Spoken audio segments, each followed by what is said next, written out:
अस्सलाम वालेकुम guys, welcome to Microsoft Excel course. आज के हम इस वीडियो में देखेंगे कि डाटा वैलिडेशन की ऑप्शन हमारे लिए क्यों ज़रूरी होती है किसी भी लार्ज सेट ऑफ डाटा को जब हम डील करते हैं। अब इसमें देखें, एक रेंटल कार स्टेटस मैंने बनाया है। इसके अंदर आईडी नंबर है, मेक है, मॉडल है और डिफरेंट कॉलम्स हैं।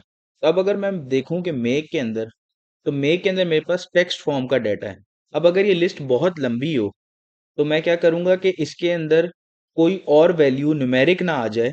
उसके लिए मैं डाटा वैलिडेशन के ऑप्शन को यूज करूंगा, या नंबर ऑफ डोर्स में कोई टेक्स्ट वैल्यू ना चली जाए। जैसे नंबर ऑफ डोर्स 2 3 4 ये न्यूमेरिक वैल्यूज हैं, इसमें कोई टेक्स्ट वैल्यू टेस्ला, ऑडी या मर्सिडीज ना चली जाए।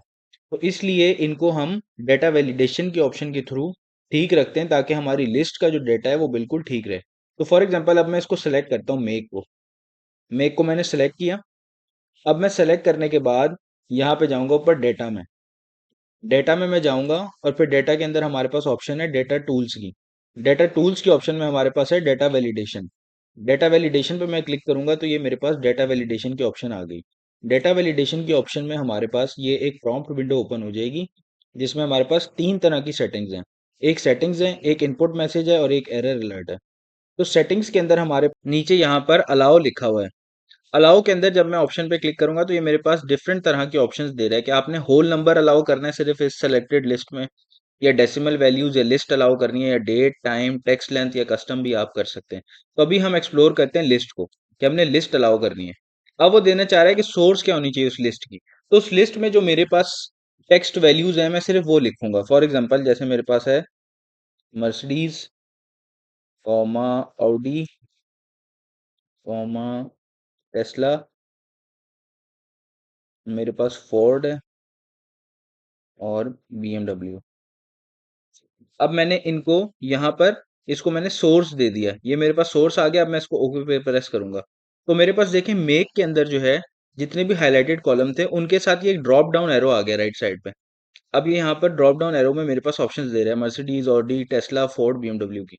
अब अगर हम यहाँ पर कोई और चीज लिखें, किसी और कंपनी का नाम, मैं लिखता हूँ टोयोटा, तो उसने मुझे ये देखें एरर दे दिया, this value does not match the data validation restrictions defined for this cell. तो इस सेल के लिए मेरे पास जो डेटा वैलिडेशन में मैंने सोर्स डिफाइन की थी उसमें टोयोटा शामिल नहीं है।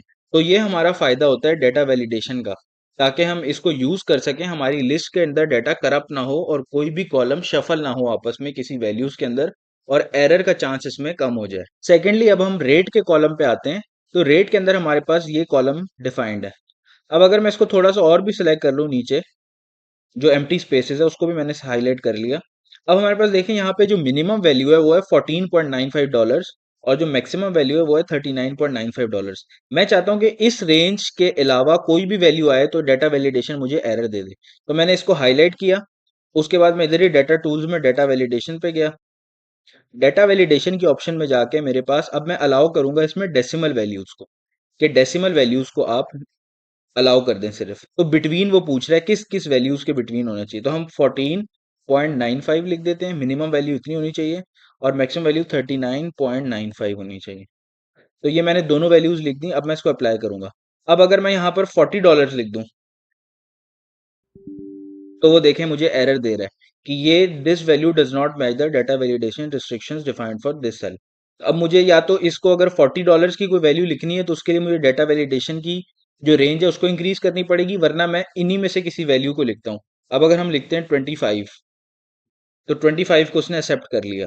तो इस तरीके से आप डाटा वैलिडेशन के ऑप्शन को यूज कर सकते हैं माइक्रोसॉफ्ट एक्सेल के अंदर, लिस्ट को अपने हिसाब से रिफाइन करने के लिए और उसमें एरर्स को रिड्यूस करने के लिए। सेकेंडली, अगर हम एरर मैसेज को अपने हिसाब से मॉडिफाई करना चाहें तो वो भी हम कर सकते हैं। जैसे कि मैं मेक में चाहता हूं तो मैं ऊपर डाटा वैलिडेशन में गया, और डाटा वैलिडेशन के ऑप्शन में मैं यहाँ पर एरर अलर्ट पे आ गया। एरर अलर्ट के टैब में मेरे पास तीन तरह के स्टाइल्स हैं, एक स्टॉप है, एक वार्निंग है और एक इन्फॉर्मेशन है। इनसे देखें आप, इनके जो सिंबल्स हैं वो भी चेंज होना शुरू हो गए। तो हम वार्निंग को सेलेक्ट करते हैं और एरर मैसेज लिखते हैं कि you can only select data from drop down options. Okay पे कर देते हैं।